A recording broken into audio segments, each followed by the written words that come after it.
back with another episode of the RepVue Podcast. We're with Austin Hitchcock, the account development director over at Highspot. Austin, thanks for joining the show. Thanks for having me. I'm excited. Likewise. You've we were just talking about it, but you've had a great run at Highspot so far. Just getting started. Tell us, a little about yourself, and we'll go from there. Yeah, happy to. So like you mentioned, I lead Highspot's account development team. And for those of you that are unfamiliar, account development is synonymous to sales development and business development. But our job as a team is to drive pipeline for the business. And so I kind of taking a step back and talking about how I got here. I was a economics major at the University of Washington. And I was looking to just add additional things to my resume, and I stumbled upon something called the sales certificate at the University of Washington. And part of that process, you have to do what's called the sales practicum, which is a sponsoring or an internship with a sponsoring company. And so I landed an SDR internship role. Because prior to that, I thought that I wanted to go down the financial services path. I wanted to sell financial services. So that was my thought process on adding this sales certificate. And then I stepped into the tech world with that internship. Really, I was essentially just calling down a list of leads. And I had a ton of fun. It was really rewarding to kind of see my effort come back as results. And I saw a lot of people within that organization, within the sales department, growing quickly. They were getting promoted right after college. They were getting to the next level and the level beyond that. And I think that is what opened my eyes to sales, this notion that you can control your own destiny. And I think that's what's kind of kept me in sales as well. But that was my first kind of glimpse into sales and what brought me to it. Can you share which company that was with? That was with DocuSign. Awesome. Yeah. And that's awesome that UW has a program like that. It's really a weak point, I think, not necessarily globally, but across the country of schools that just kind of overlook, just like a lot of things, sales from a career standpoint and an early career standpoint and educational standpoint, it's overlooked in favor of, careers that maybe people think about when they're a kid. What do I want to do? Right? Not that many people think I'm going to be a tech salesperson when I'm an adult. Yeah. That's great. It's funny you mentioned that, Ryan. Like my wife and I were just talking about, is it about the job you want or like the lifestyle you're trying to create? Because you reverse engineer the lifestyle, then you figure, where can I go to make money? Yeah. Mm-hmm. Yeah. Exactly. Yeah. So you landed at Highspot shortly after school, maybe, and did you start it as an ADR there? And if you did, how in the heck did you so quickly become the leader of the team?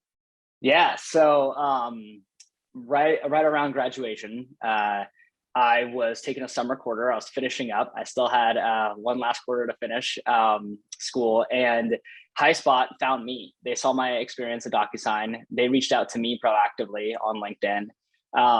And the company was a couple of years old at the time. They were just starting out their outbound sales motion. They wanted to reach out to customers proactively. They wanted to get that motion up and running. And so they started up a 5-person account development team. Back then we called it sales development, and then we transitioned to account base. So that's where the name comes from. But I was hired on to that team as one of the first ADRs to kind of give that motion a try. But I think what kind of sold me on that opportunity was I got that spark at DocuSign. I got that spark of controlling my own destiny. And I thought that going to a new company, I could kind of pave that way for myself, which was really enticing. And then the second thing, which is kind of cliche, but it's true, the product is what sold me on the company, because literally Highspot is used to help salespeople sell better.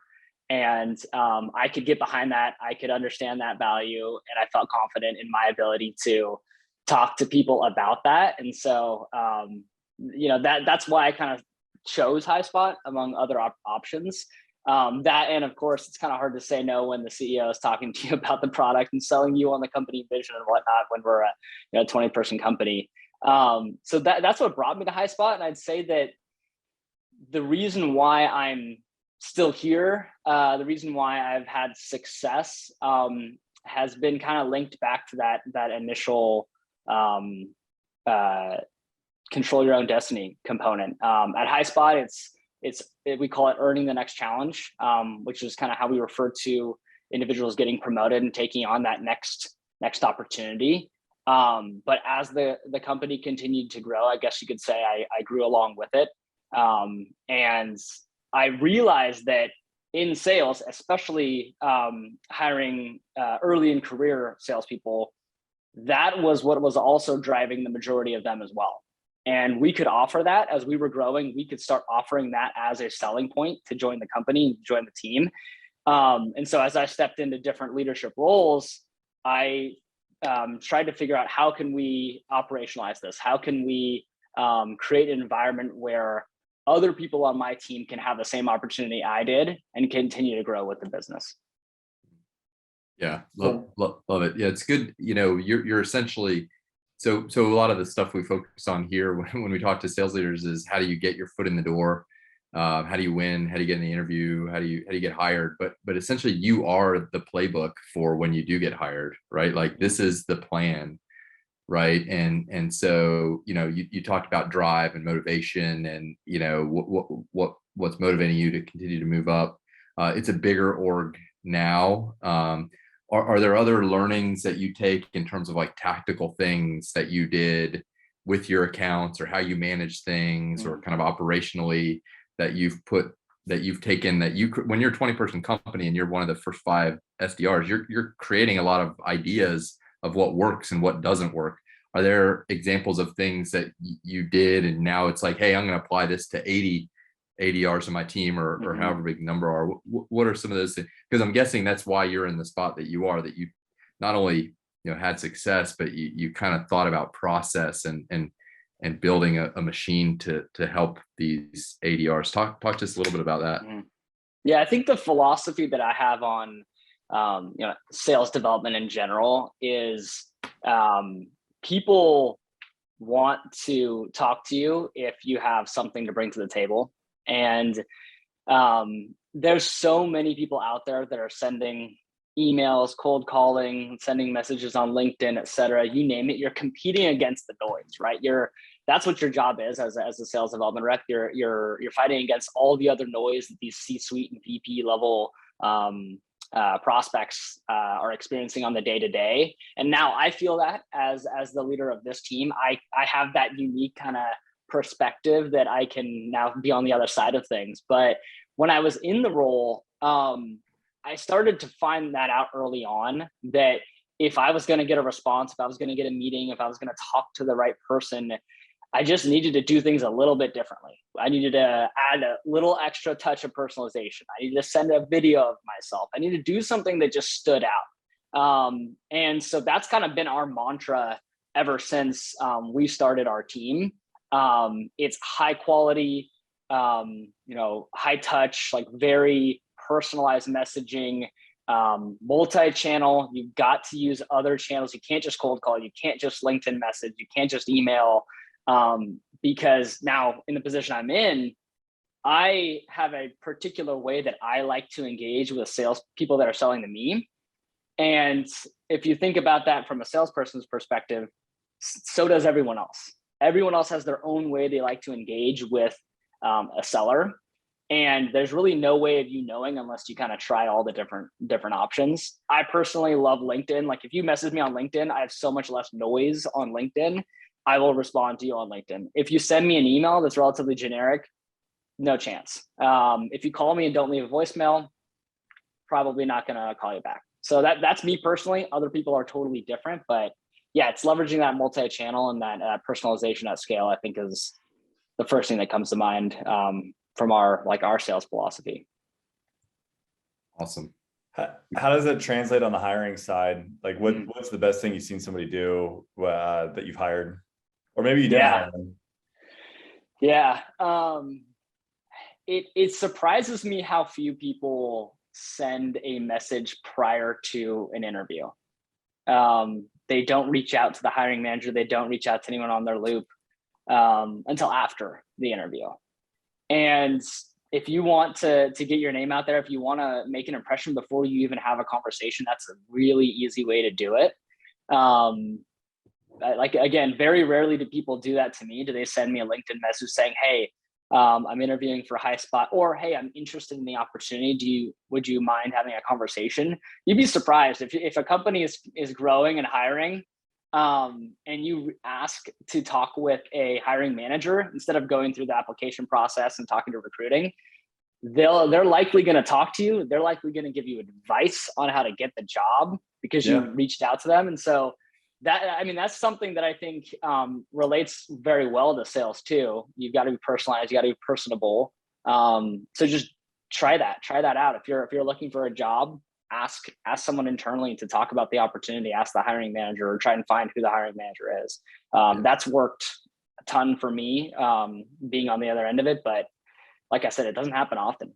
The hiring manager, as a kind of current and former hiring manager at scale for salespeople, you really want them to do well, right? In the interview. Get a number, right? Like been on thousands of interviews, and like I love when people do really well, and that's great advice. Like, send a message prior to the interview and like, hey, love to chat, or even like, do you have 3 or 4 tips like for me to best prepare when I meet with you and the team? And so that's sales, right? And then B, they will be prepared, right? So yeah, love that sentiment there. It's funnel optimization, right? It's like on the sales side, you're trying to get through the funnel as quick as possible, efficiently. Like same on the hiring. Like you don't want to interview a million people. Mm-hmm. Do you have so just on that front, right? I know Highspot's hiring, you all are growing, hiring through RepVue as well. What is, how do you break down like an ICP, right, for a candidate? Do you have the concept of like ideal candidate profile, or like what are some things that would look for? Is there I know you hire some non-tech, non-experience, but if that, whether that's the case or not, like how do you think about what's an ideal candidate? Like, we got to talk to this person right away because X, Y, and Z. What are some of those things? Yeah, it's a good question. And honestly, to be transparent, for my team, when we're hiring early in career salespeople, the interview is the biggest thing. I'm rarely looking at a candidate and looking at their resume and saying, we have to hire this person before I meet with them. Because we don't require that technology experience. We don't necessarily even require sales experience. I think sales experience is extremely broad. You can get sales experience in just about any transferable role. So I think it's really about what they bring to the conversation, how they can sell me on hiring them, the preparation they do before the interview, the questions they ask me, the interest they show in the process that we have, or how they can learn and grow from it. I don't think that there's necessarily anything on a resume that I'm looking at before hiring a rep on my team and saying, wow, this is a really good candidate, we got to hire them. Now, granted, there are better resumes and not as good resumes, but it doesn't always translate necessarily. I think it's important. The most important thing is that conversation and to dig into it. Let's go a little deeper on that with like your hiring philosophy, because like, do you have like things that you think about that maybe there's like different points that somebody gets, or like how do you think about that on the philosophy side? Well, yeah, that's interesting. So we've got a 4-person loop, and each person's testing for a different characteristic, and they're asking scenario-based questions on how that person would showcase that skill set or that characteristic. So yes, it's great to have experience. It's great to revert to experience because it helps solidify the examples of how you've demonstrated those characteristics in the past, but it's not critical. You can apply a lot of things to a lot of different, things in life. It doesn't have to be a professional experience.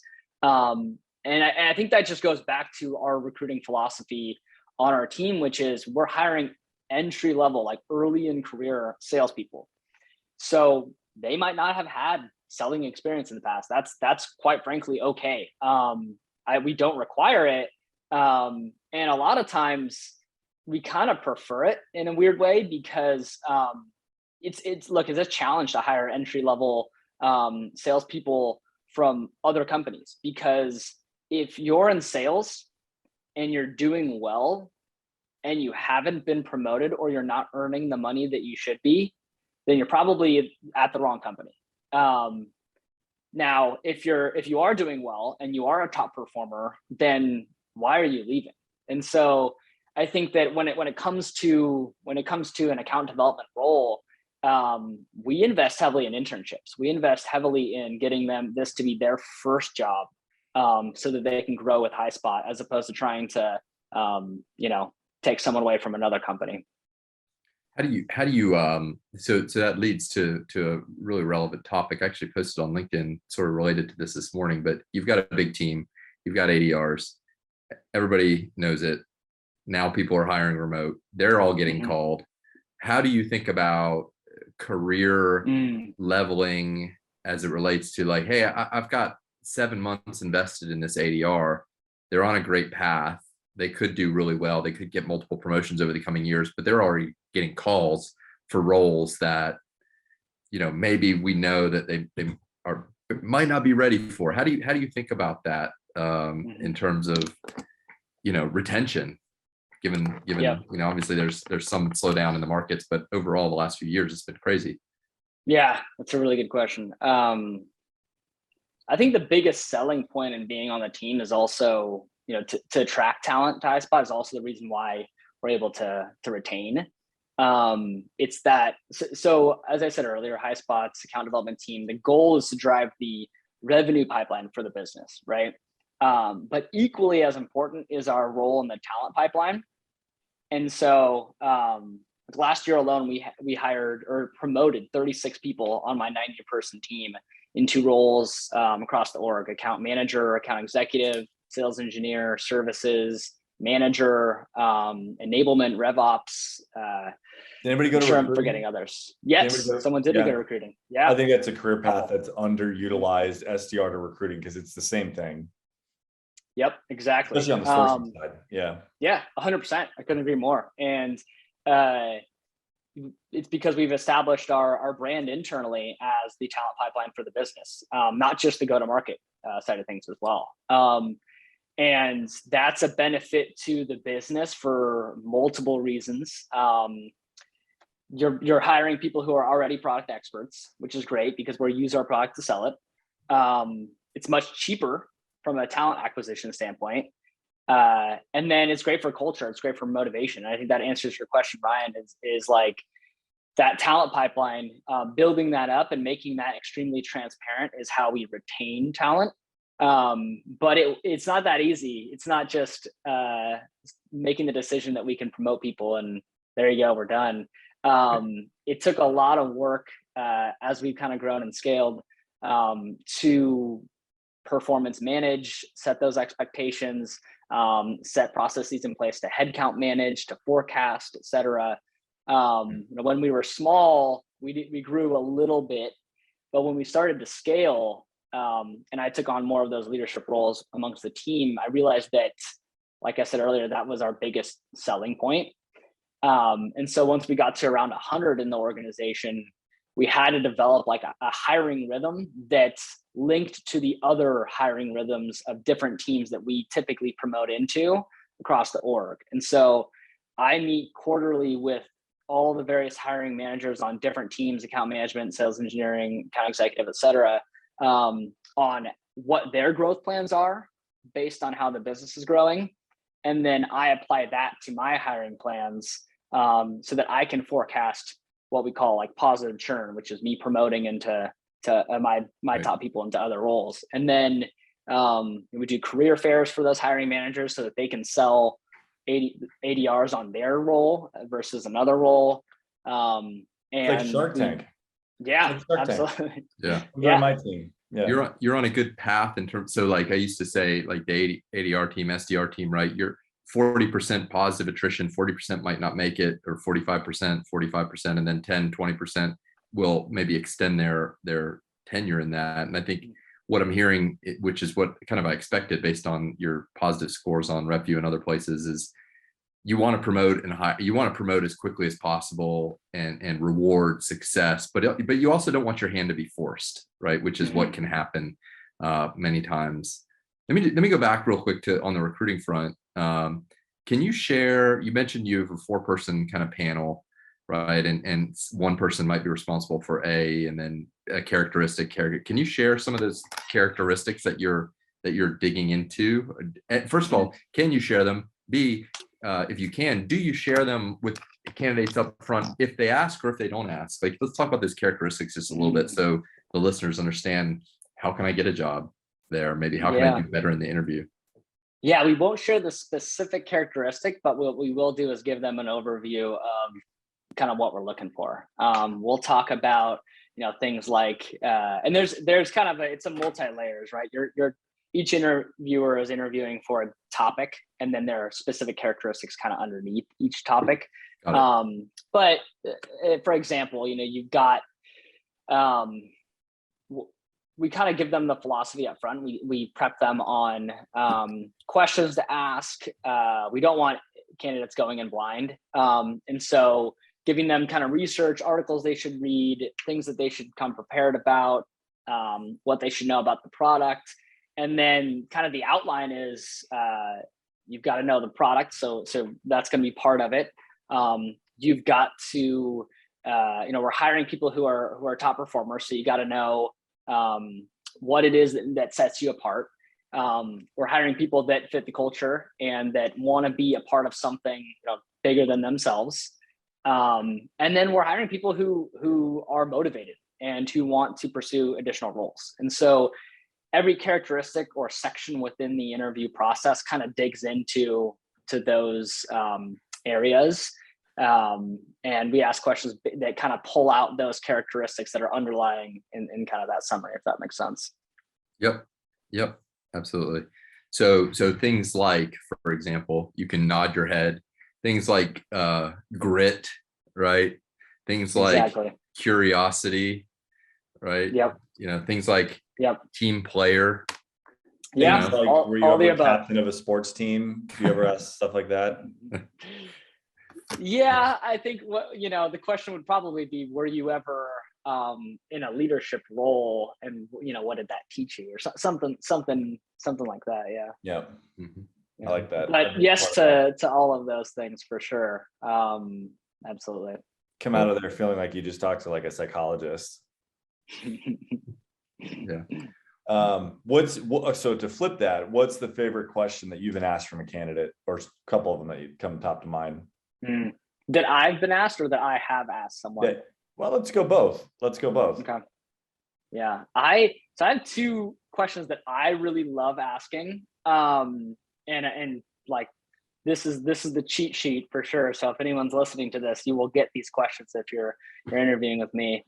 The first is, what is in it for you if the team hits quota? And I kind of dig into that. It's a multifaceted question, but really what I'm trying to get to is, it's not just the surface level team player. It's trying to get them to understand why our impact in the business and the success that our team has. If our team hits quota, that impacts the revenue of the organization. The AEs have more pipeline to be able to close more deals.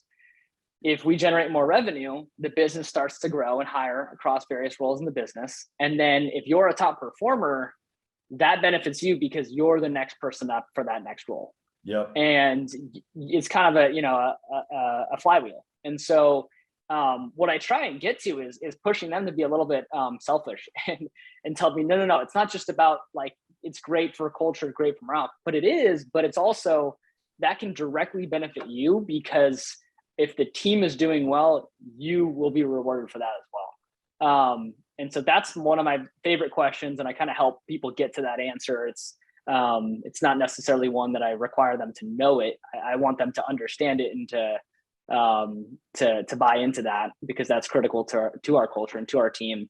And the other one is one that you can use for any role.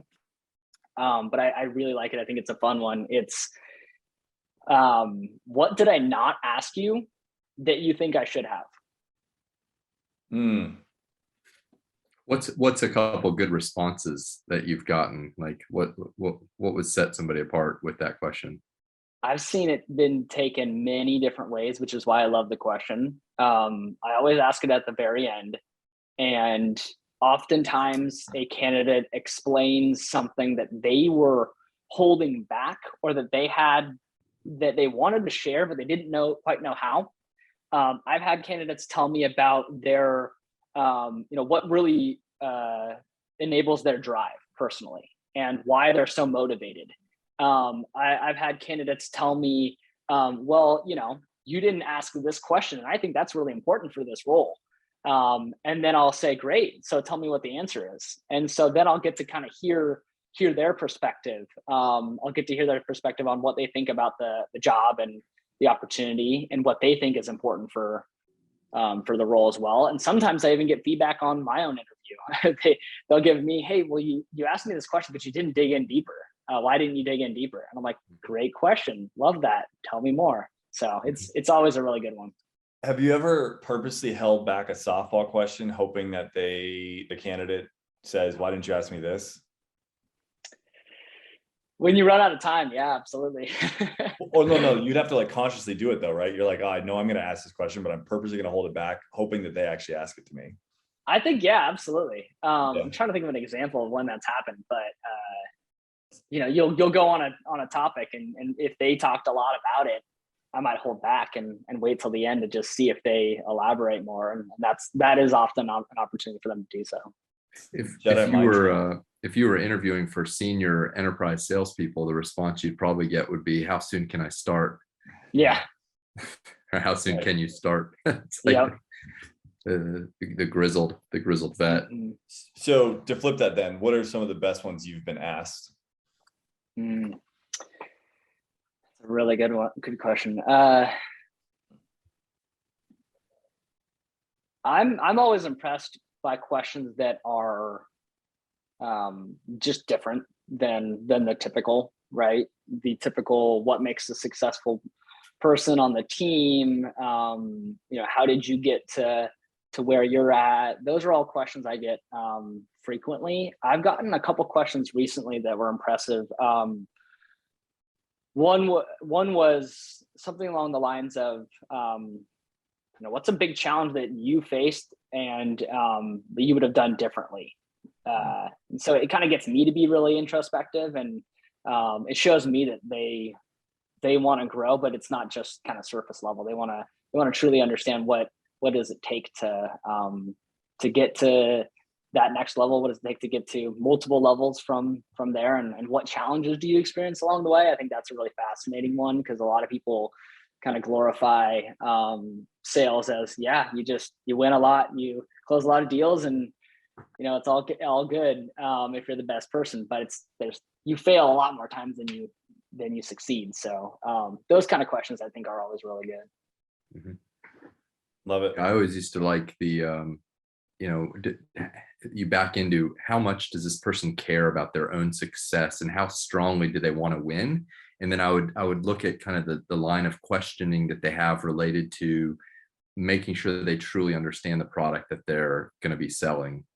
Mm-hmm. Right. So like, not just, do you know the product? Yeah. But then like, really, how does it work? Really, how do customers use it? Really, how do customers get value out of it? How is it implemented? Who's using it? Even some of the features. And if they're asking those level of questions, which may seem in the minutia or something like that, what it tells me is that somebody they really care about their ability to ultimately succeed. And can they sell this product? Do they understand it? Can they sell it? I always thought those were, those didn't happen often, but I always loved getting into those types of conversations as well. What percentage of those people did well when you hired them? Are you asking me? Yeah. Yeah. I mean, I don't have like an actual like stat that I can look at, but I'd say with prejudice, much higher percentage, like if you put them in a bucket, right, there's going to be a nice cluster of high performers in that bucket. Certainly nothing is 100% indicative of future success in sales interviewing. But if I had to take that bucket versus just the other bucket, I'll take that bucket all day long. Yeah. Intellectual curiosity. I think it's the number one thing. It's the number one thing in sales. Just dig second, third, fourth, fifth level pain. Mm-hmm. We call that just being a learn it all. Like, are they trying to absorb everything? Do they actually care? Do they want to learn it? That's critical on the team. Cause like I said, we're hiring for typically sometimes their first sales job. So they have to be motivated to learn, or first job at all. Exactly. Yeah. Mm-hmm. By the way, it's amazing to hear that. What did you say? 33% ish of the team has gotten promoted. I mean, that's incredible. More, 36 out of 90. Yeah, more. I mean, that's 40%. Incredible. Yeah. Yep. And I love the fact that it's this feeder system to the rest of the organization. I mean, I don't think enough companies are open-minded about that enough. But to your point, it's like you're learning so much as an SDR, and you've got to be quick on your feet and know in and out of everything. I mean, it's awesome to hear that. It's rewarding too. I mean, for me, like if I reflect back on the impact that I've personally made in the business, it's not that I've grown my team to the size it is. It's when I walk around our office and I see someone that was on my team 3 years ago is now managing a sales engineering team, or so-and-so is on an enterprise AE and their win alert just came through in my email box and they just closed $1 million deal. Like those are the things that are really, really cool. Because that's kind of how our team makes an exponential impact. It's not just the pipeline that we drive each quarter that we look at. It's the impact in other roles that I think is really cool. Yeah. Love it. How your team's not all in Seattle, right? It's kind of, there's people all over. We have, I manage the US team, and the US team is currently in the greater Seattle area. We also have an EMEA team in Paris and London and Munich. So there's a lot of satellite offices that we've opened up relatively recently, but that's led by our director of EMEA. Okay. How I guess is Highspot in general just keeping the team connected? Yeah. I mean, it's definitely a challenge. I mean, we've been doing it for 2 years now, and we're still virtual. So we do have a very large office in Seattle. People do have the option to come in. I'd say about 50% of the team on a given basis is coming in and enjoying the in-person work, and 50% has probably never stepped foot in the office. But the way that we keep everyone engaged started pretty early on in work from home. We run a ton of competitions. We do a lot of just events virtually and some in person, obviously optional, to get people engaged, to do things differently. We're actually running a competition right now as we speak. It's called Hunter Day. We do that once a month, and it's basically a half day of prospecting where we break the day up into different sprints, and each sprint is a different activity or a different competition.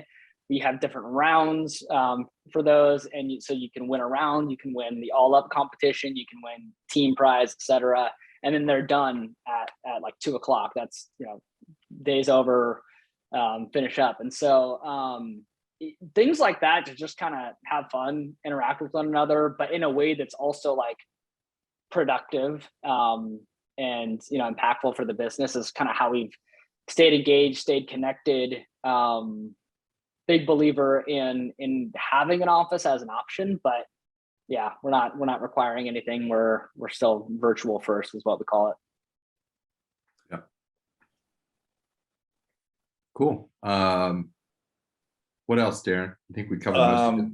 Yeah, it's always fun. This is Austin, you're the 4th episode we've done, and we've gotten almost the same answer every time. So I'm curious to see how you answer this one. But if we ask your team, why do they like working with you? What would they say? Oh, we've gotten the same answer every time. That's interesting. Well, same kind of theme has come out. Okay. Doesn't mean it's good or bad. Yeah, it just is what it is. I want to be different, but my answer would be pretty simple. It's because I've been in their shoes before. As we talked about earlier, like I was very motivated by the opportunity to pave my own path, and that's my personal kind of driver for the team. It's giving them that opportunity and being an advocate for their personal growth and development. And I think they trust that I have their best interest in mind, because they've seen the results. They've seen us promote 36 people in a year. They understand the clear and transparent eligibility requirements to get promoted and what that takes. And so I think, I think people like working with me because I kind of understand it, and I understand what drives them, and they want to be a part of that. Credibility. Yeah, I mean, you're a walking billboard, man, of what's possible when you put your head down and just do the work. Mm-hmm. Mm-hmm. Yeah, really good leaders.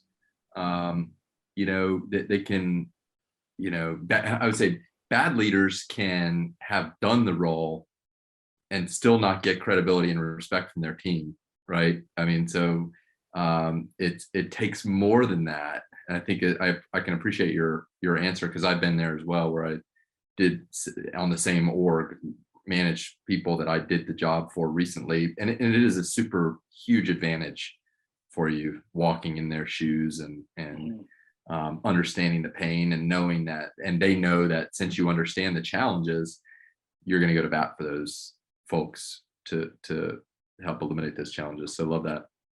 Yeah, people don't want to be an SDR, ADR, BDR forever. It's not the job that typically an individual takes to sit in for years and years and years, right? It's that opportunity to learn about the business, grow into other roles, and kind of expand your career from there. That's what's extremely enticing about this career, and we understand that. And so I think that's the big thing there. Yeah. Do you see a world where people maybe want to be an SDR for their career? Like, I don't know, maybe you get into it later in the game and you're like, I really don't want to be an AE. Like Ryan posted about this recently about, maybe, like, I think it was this morning, it was, maybe staying in an SDR role kind of makes sense longer than, going to an AE, because SDRs tend to hit quota more than AEs do. Yeah. I mean, I think there's a thrill that comes with prospecting that I really enjoy. And I think a lot of people enjoy. It's not for everyone, but it definitely is rewarding and enticing. I also think there are other ways to get that thrill. There are other jobs that you can do. We talked about this earlier. Recruiting is very much in a way similar to that. A lot of AE roles that prospect. So I think my general answer would be like, yes, it makes sense to me why someone would want to stay in this role for a longer period and not grow to that next step. But I would also challenge someone that thinks about it that way and ask them, like, well, what do you want to do? Why is it that you genuinely like this role? Because I'd be hard pressed to find someone who couldn't find that opportunity in another role in a way that they could advance their career beyond this function as well. Yeah. Right. Thanks Awesome. for coming on. Thanks for having me, guys. This was fun. Yeah. Thanks so much. Exciting. Good. It's a great story. Hopefully we gave people insights into a few tips into getting into an interview better, getting through an interview more successfully. And then when you get there, when you land the role, what does it look like for your first couple of years in that role to put yourself on a trajectory to succeed within that organization? You're a classic example of doing exactly that. Yeah, not only that, like what else you could do in an organization. Like, I don't know if there's enough people thinking about like, oh, maybe I could go to recruiting. Maybe I could go into managing a solutions engineering team. Like, it's just the fact that marketing, whatever, right? Like it's really the entry point. I think that's the big theme of this. Yep. 100%. Yeah. And if you're on a team right now and you don't want to be an AE, and that's the only route afforded to you, then ask others in the organization, ask what you can do to get to that next role. I recognize that not a lot of companies have a built out system to make it very clear and obvious what you need to do to get to a multitude of different roles like we do. Like I said, it took a long time to get that set up and baked out. But that doesn't mean you can't do it. So ask those questions, pursue those opportunities, ask people to learn more about their role, ask your manager what you can do to potentially take on that additional responsibility, et cetera.